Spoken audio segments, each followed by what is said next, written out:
Howdy, fellow bodies.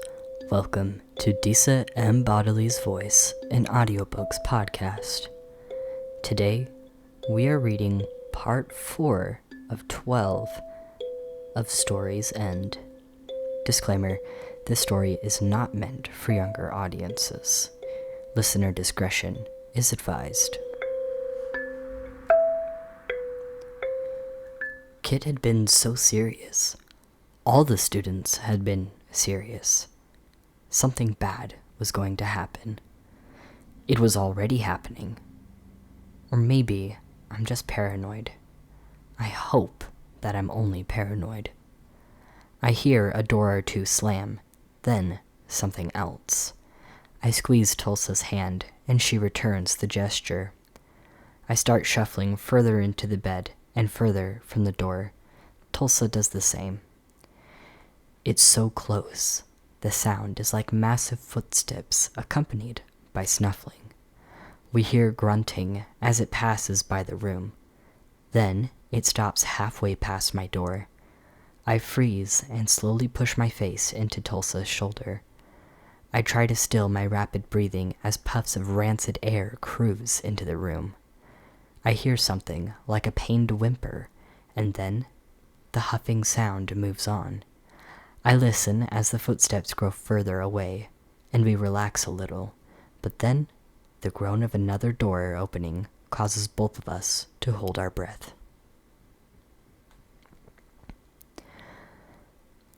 The hall is dead silent for only a moment.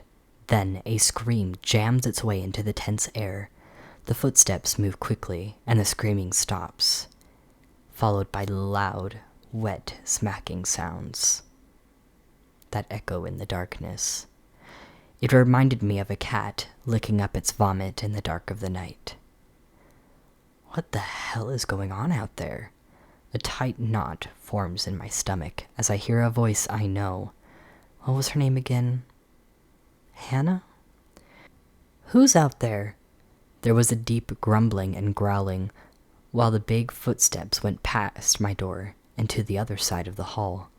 I hear another scream, which is over and gone faster than the first. The smacking and huffing continue. Every once in a while I can hear a snap, like a tree limb breaking in a windstorm. But that's all. The hall falls silent, and I remember to breathe. Then I hear a groaning door 2 doors down from the left of me open.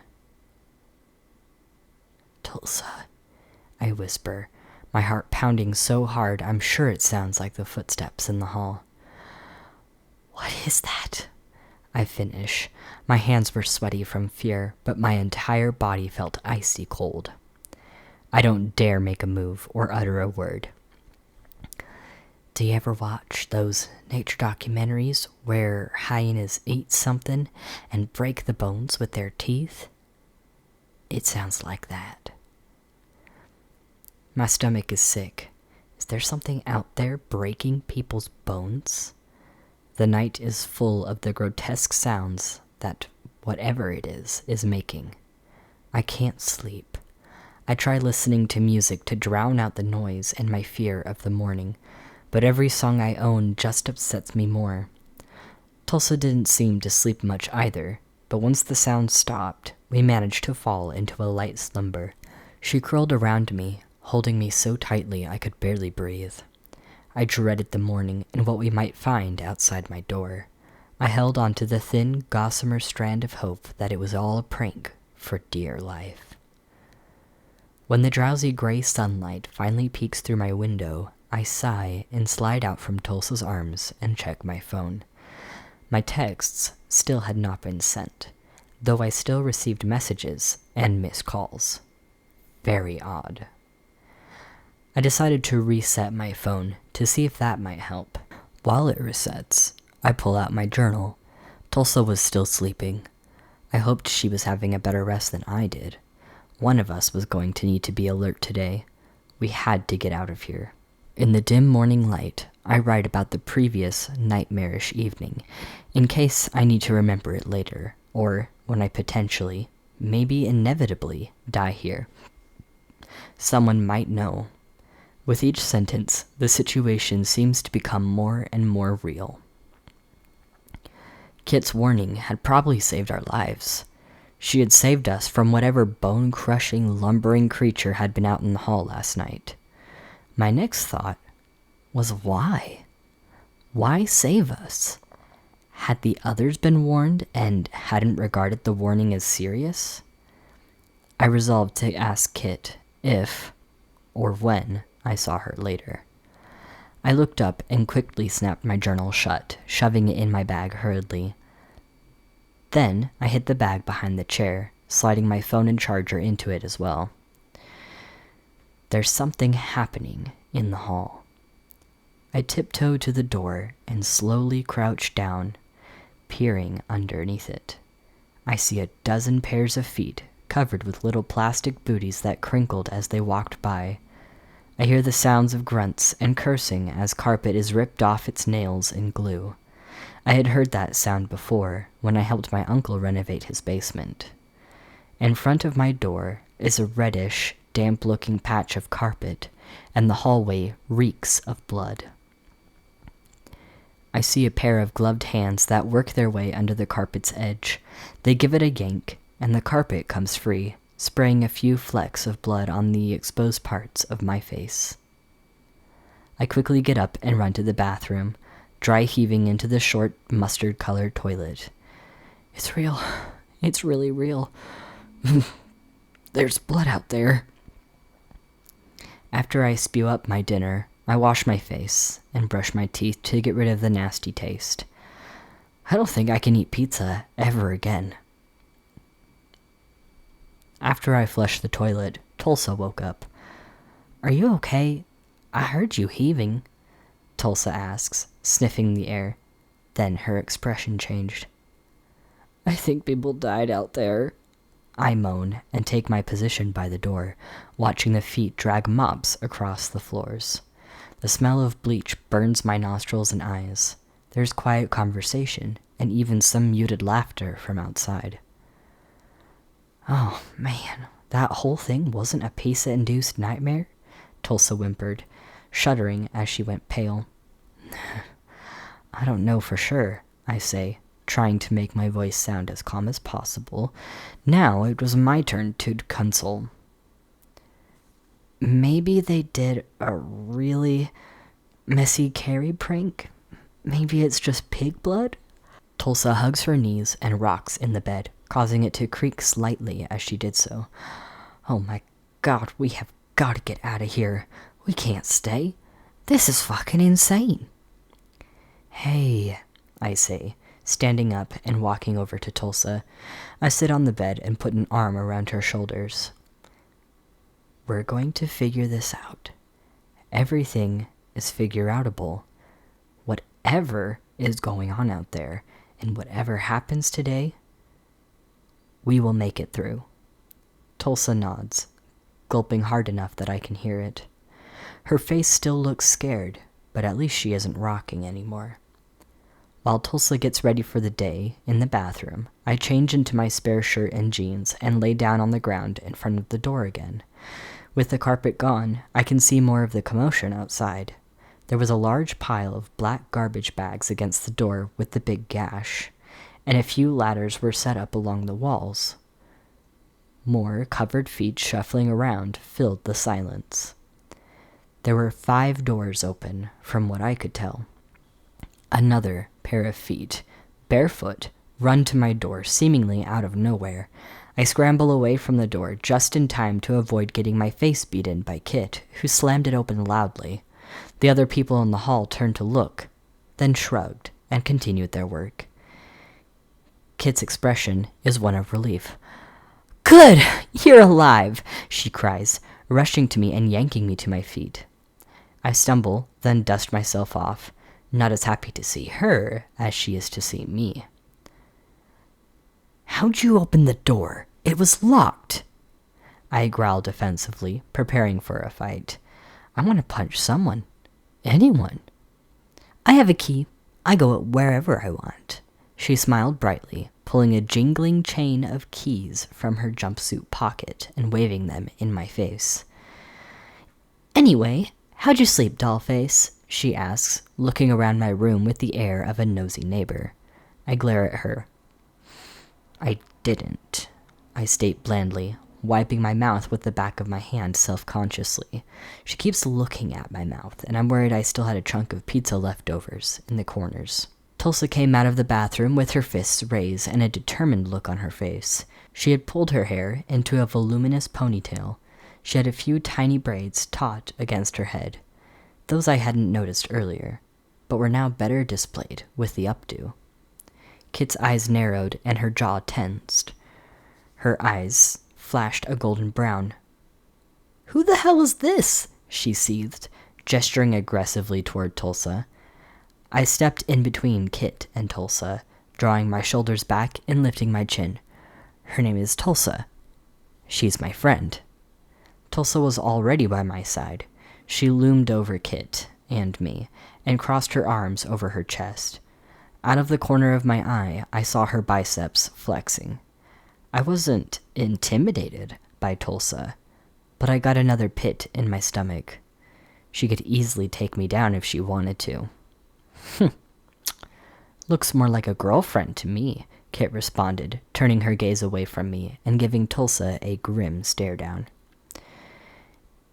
"It's none of your business what we are. I will fuck you up if you want to keep acting like a little girl with little man syndrome," Tulsa snarled confidently, stepping towards Kit. I looked between the two. The tension in the air nearly made me forget about the trash bags being drawn down the hall, which briefly drew my attention. When someone dragging them cursed loudly as a bag tore, bits of flesh and bloody organs slid out with a soggy slap, and my stomach twisted. I shoved Tulsa and Kit aside and ran to the bathroom again to throw up nothing but stomach acid. The world was spinning. I couldn't focus on the sink knobs. There were too many. My hands fumbled around, helplessly managing to find a solid one. I focused on breathing, counting as I inhaled and exhaled.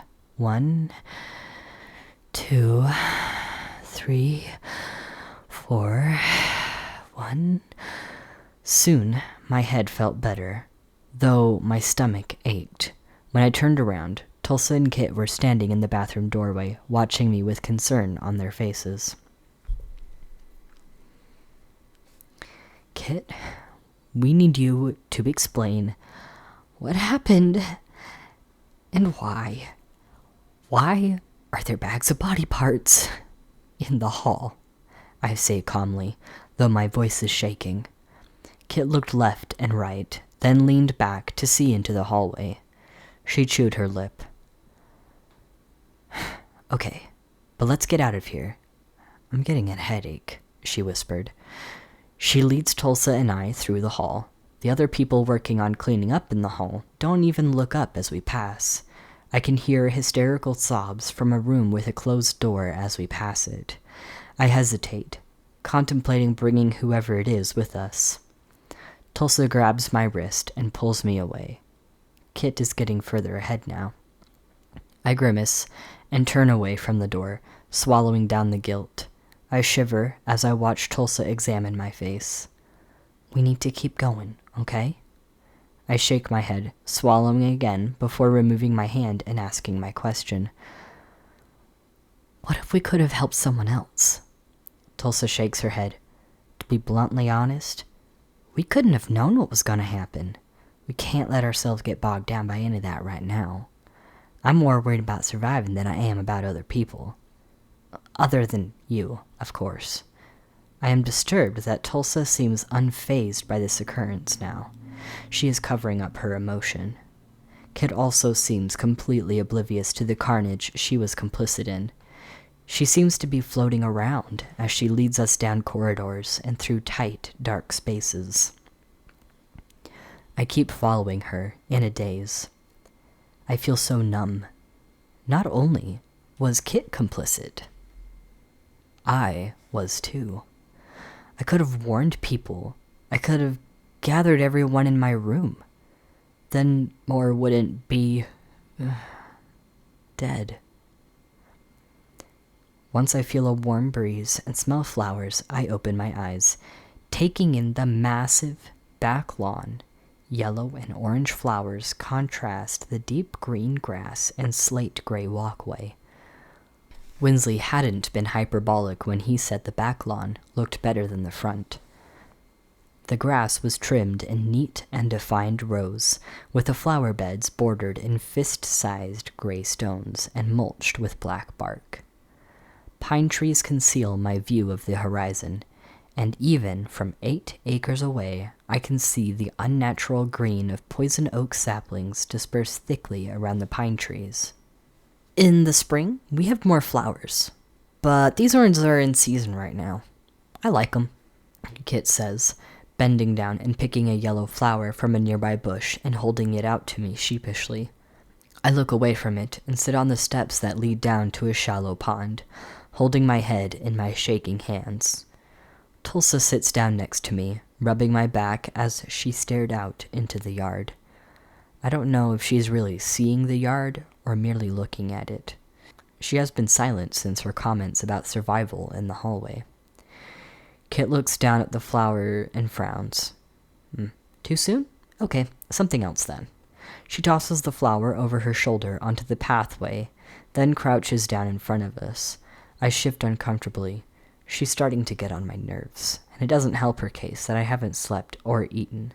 I don't want to sleep or eat anyway.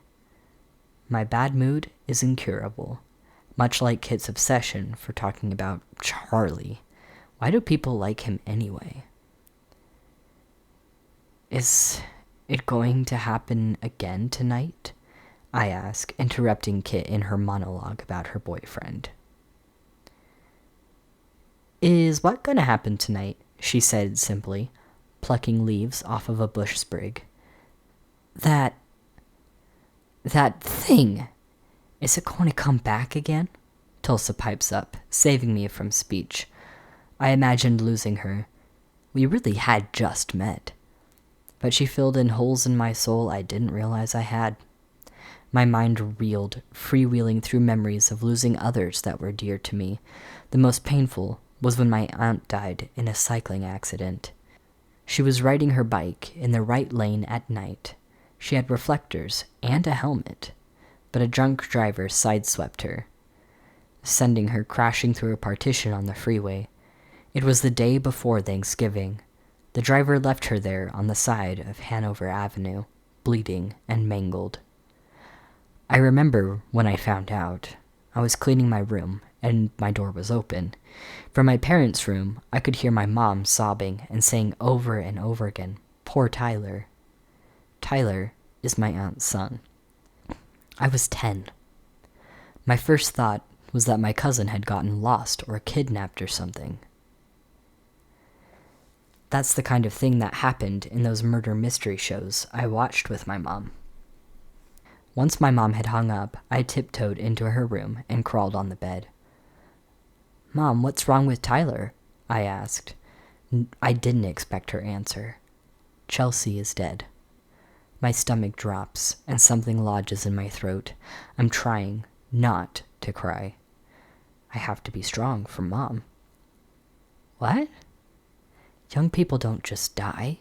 People who raised me, people who took me out to ice cream, those people don't die. She can't be dead. There's no way. Pack a suitcase for a month. We're going to Ukiah. I remember, as I pack, that I kept crying, glancing at a ceramic fairy Aunt Chelsea had given me a long time ago. When the funeral came around, I remember standing over the closed casket and sobbing on it quietly. I remember that the casket was steel blue. When we lowered her into the ground, her friends and sisters left friendship bracelets atop the casket. I was quiet in the same way as I am now for a long time after that. I don't like thinking about it. If I had been able to, if I had been there, if I had known, I would have made Chelsea stay for another round of Mario Kart. Then maybe she would still be alive. Tyler would still have his mom. My grandma would still have her daughter. My mom, her sister, and I would still have my aunt.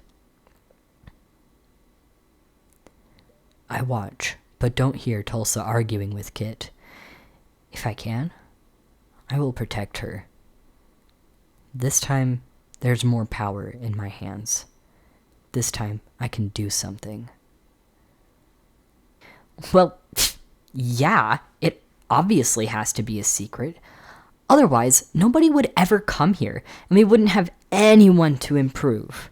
Kit explains, propping her head up on her hand and sticking out her lower lip a little. Then her expression changed from one of a whining child to that of someone who had just said something they wanted to take back. Ha! Now you have to explain that, Tulsa trumped victoriously, suddenly standing up. I looked up at her, alarmed. My brain was still buffering. Best course of action was to pile onto the person with answers. Who's getting improved? Stop it! Stop it! Stop it!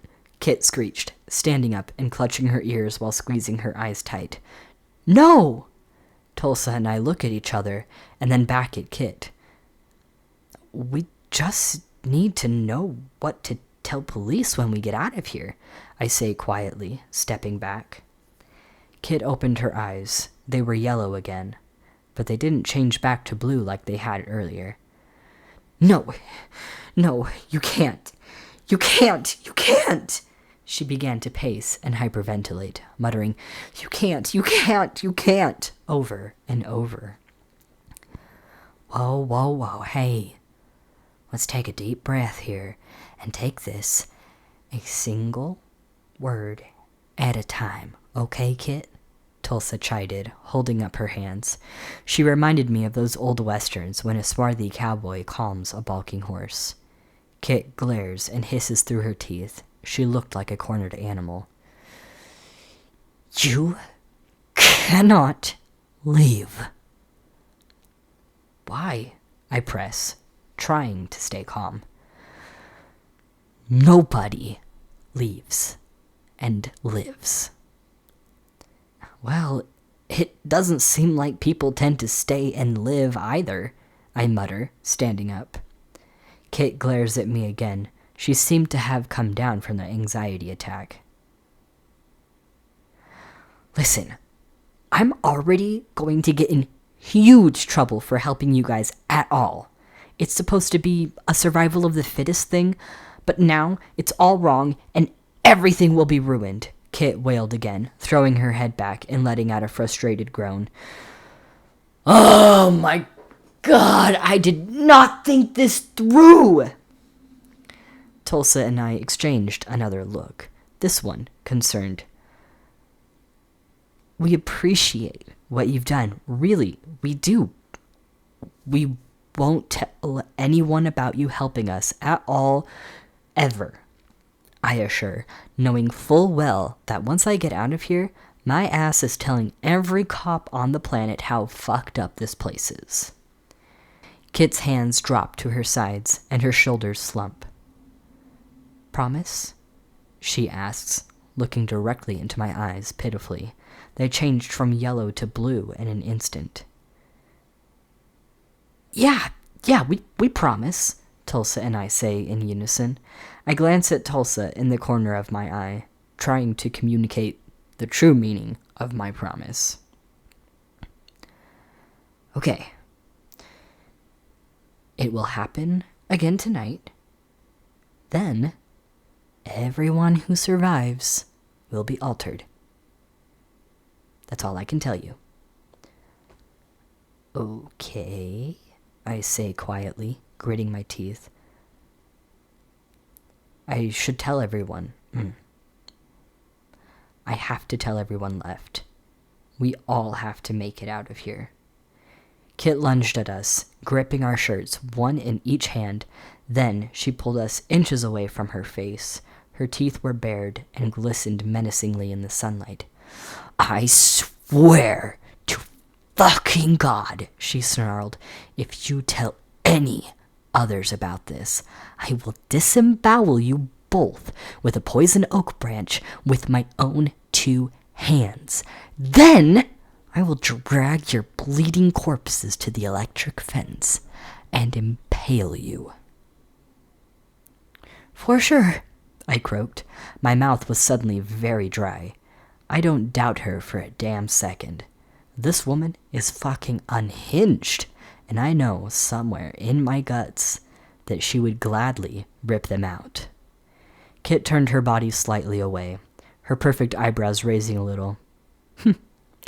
You're smart, a smile starting at the corner of her pretty little lips. Now, let's get you back to your rooms before they serve breakfast and notice you two are gone. Thank you for listening to Part 4 of Story's End, written by me, Dise and Bodily. If you haven't already, please like, comment, and subscribe. Stay tuned for our next episode.